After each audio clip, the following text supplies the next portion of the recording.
Many people are on the sideline renting versus buying because of today's environment with rising prices, insurance costs, and interest rates.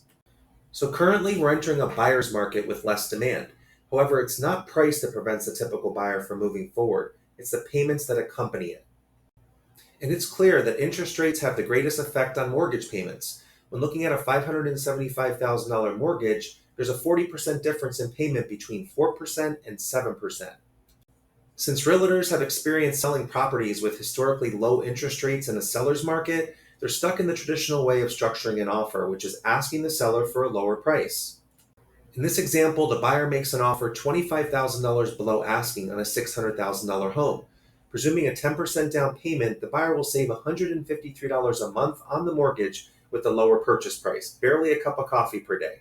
The most strategic way to make offers in this current market is to offer asking price with a seller concession.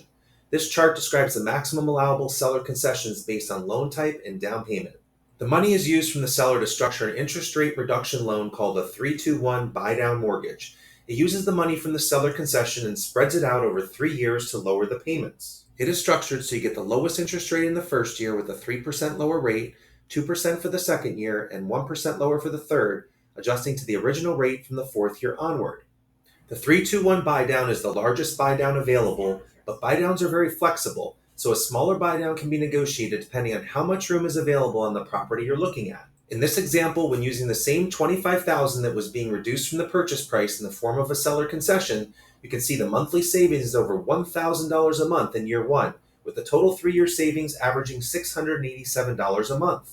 And when comparing the traditional structure versus the interest rate reduction, it shows the monthly savings difference is over $525 a month. So, is it better to wait or buy now? The fact is that most people in South Florida are currently in a holding pattern to buy a home. And those that can afford to buy a home are renting, which is clearly shown by looking at the increase in prices of the luxury rental markets in Miami and Fort Lauderdale. But history often repeats itself, especially in stocks and in real estate. Buying real estate in South Florida over the course of time has been one of the best investments you can make as prices have continued to trend upward in the Tri-County area for several decades. And even the entire U.S. housing prices have followed suit. You could have bought a property anywhere in the country and made a huge return over any given period since 1980. And when looking at interest rates over that same time frame, you'll see interest rates have trended downward since their 1980 highs.